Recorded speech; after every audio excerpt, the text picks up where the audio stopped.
അരുണാചലിൽ BJP. വീണ്ടും അധികാരത്തിലേക്ക്. NPAP BJP. സഖ്യം 51 സീറ്റിന് മൃഗീയ ഭൂരിപക്ഷത്തിലാണ് വിജയിച്ചത്. ഇന്നലെ പുറത്തുവന്ന എക്സിറ്റ് പോൾ ഫലങ്ങളുടെ ആവേശത്തിന് പിന്നാലെയാണ് അരുണാചൽ പ്രദേശിലെ ഉജ്ജ്വല വിജയം. സിക്കിമിൽ ഭരണകക്ഷിയായ സിക്കിം ക്രാന്തികാരി മോർച്ച അധികാരത്തിലേക്ക്. വിവരങ്ങൾ നൽകാൻ ഡൽഹിയിൽ നിന്നും ജിഷ്ണു കൃഷ്ണൻ ചേരുകയാണ്. ജിഷ്ണു, വീണ്ടും ബി.ജെ.പി. അധികാരത്തിലേക്ക്. വലിയ ഭൂരിപക്ഷത്തോടെയാണ് ബി.ജെ.പി.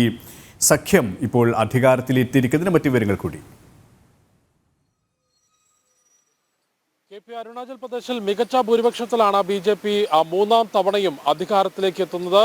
മികച്ച ഭൂരിപക്ഷത്തിൽ എന്ന് പറയുമ്പോൾ 60 അംഗ നിയമസഭയിൽ 46 സീറ്റുകളുടെ ഭൂരിപക്ഷമാണ് ഇത്തവണ അരുണാചൽ പ്രദേശിൽ ബി.ജെ.പി. നേടാൻ സാധിച്ചത്. ഇതിൽ തന്നെയും 10 സീറ്റുകൾ അരുണാചൽ പ്രദേശിലെ മുഖ്യമന്ത്രി പ്രേമ ഖഡുവിന്റെ മണ്ഡലം ഉൾപ്പെടെ 10 മണ്ഡലങ്ങളിൽ ബി.ജെ.പി. സ്ഥാനാർത്ഥികൾ നേരത്തെ തന്നെ എതിരില്ലാതെ തെരഞ്ഞെടുക്കപ്പെട്ടിരുന്നു. ഈ മണ്ഡലങ്ങൾ ഉൾപ്പെടെ 46 മണ്ഡലങ്ങളിലും വിജയം നേടിക്കൊണ്ടാണ് അരുണാചൽ പ്രദേശിൽ ബി.ജെ.പിയുടെ മൂന്നാം ഊഴം. അരുണാചൽ പ്രദേശിലെ വിജയത്തിൽ അവിടുത്തെ ജനങ്ങൾക്ക്, സംസ്ഥാനത്തെ ജനങ്ങൾക്ക് പ്രധാനമന്ത്രി നരേന്ദ്രമോദി നന്ദി അറിയിച്ചിട്ടുണ്ട്. വികസന രാഷ്ട്രീയത്തിനും ഒപ്പം ബി.ജെ.പിയുടെ പ്രവർത്തനങ്ങളിലും വിശ്വാസം അർപ്പിച്ച ജനങ്ങൾക്ക് നന്ദി അറിയിക്കുന്നു. സംസ്ഥാനത്തിന്റെ വളർച്ചയ്ക്കായി ബി.ജെ.പി. കൂടുതൽ ഊർജ്ജസ്വലമായി പ്രവർത്തിക്കുമെന്ന ഉറപ്പുകൂടിയാണ് പ്രധാനമന്ത്രി നരേന്ദ്രമോദി ഈ അവസരത്തിൽ നൽകിയിട്ടുള്ളത്. തീർച്ചയായും വടക്കുകിഴക്കൻ സംസ്ഥാനങ്ങളിൽ ബി.ജെ.പിയുടെ വേരോട്ടം ശക്തമാക്കുന്നതാണ് അരുണാചൽ പ്രദേശിലെ തെരഞ്ഞെടുപ്പ് ഫലമെന്ന് പറയാതെ വയ്യ. നേരത്തെ വടക്കുകിഴക്കൻ സംസ്ഥാനങ്ങളിൽ ഒന്നിൽ പോലും ഭരണമില്ലാതിരുന്ന അല്ലെങ്കിൽ സ്വാധീനമില്ലാതിരുന്ന ബി.ജെ.പി.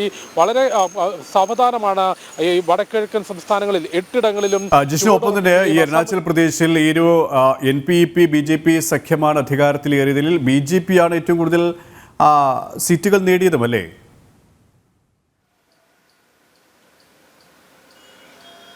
അരുണാചൽ പ്രദേശിൽ ഇത്തവണ സഖ്യമില്ലാതെയാണ് ബി.ജെ.പി. മത്സരത്തിനിറങ്ങിയത്. അത്തരത്തിൽ തെരഞ്ഞെടുപ്പ് ഫലം പുറത്തു വരുമ്പോൾ ബി.ജെ.പിക്ക് മാത്രമായി, ഞാൻ തുടക്കത്തിൽ സൂചിപ്പിച്ചതുപോലെ 60 അംഗ നിയമസഭയിൽ ബി.ജെ.പി. മാത്രമായി 46 സീറ്റുകളാണ് നേടിയെടുത്തിട്ടുള്ളത്. NPP നാഷണൽ പീപ്പിൾസ് പാർട്ടി ആകട്ടെ 5 സീറ്റുകളിൽ വിജയം കണ്ടെത്തിയിട്ടുണ്ട്. അരുണാചൽ പ്രദേശിൽ 19 ഇടങ്ങളിൽ മത്സരിച്ച കോൺഗ്രസിന് ഒരിടത്ത് പോലും വിജയം കണ്ടെത്താനായിട്ടില്ല എന്നുള്ളതാണ് മറ്റൊരു പ്രത്യേകത. നേരത്തെ വടക്കുകിഴക്കൻ സംസ്ഥാനങ്ങൾ അടക്കി ഭരിച്ചിരുന്ന കോൺഗ്രസിന് ഇന്ന് ആ സംസ്ഥാനങ്ങളിലൊന്നും നിലനിൽക്കാനുള്ള മണ്ഡലങ്ങൾ പോലും, അല്ലെങ്കിൽ ചവിട്ടി നിൽക്കാനുള്ള മണ്ഡലങ്ങൾ പോലും ഇല്ല എന്നുള്ളതാണ് ഓരോ തെരഞ്ഞെടുപ്പുകളും വ്യക്തമാക്കുന്നത്. അരുണാചൽ പ്രദേശിൽ 19 ഇടങ്ങളിലാണ് ഇത്തവണ കോൺഗ്രസ് നിയമസഭാ തെരഞ്ഞെടുപ്പിലേക്ക് മത്സരിച്ചത്. എന്നാൽ ആ 19 ഇടങ്ങളിൽ ഒന്നിൽ പോലും വിജയിച്ചെടുക്കാൻ കോൺഗ്രസിന് സാധിച്ചിട്ടില്ല. ബി.ജെ.പി. ആകട്ടെ 46 സീറ്റുകൾ 60 അംഗ നിയമസഭയിൽ നേടിയെടുത്തു. ഒപ്പം സിക്കിം പരിശോധിക്കുമ്പോൾ സിക്കിമിൽ മൃഗീയ ഭൂരിപക്ഷത്തിലാണ് സിക്കിം ക്രാന്തികാരി മോർച്ച ഭരണം നിലനിർത്തിയിട്ടുള്ളത്. 32 അംഗ നിയമസഭയിൽ 31 സീറ്റുകളും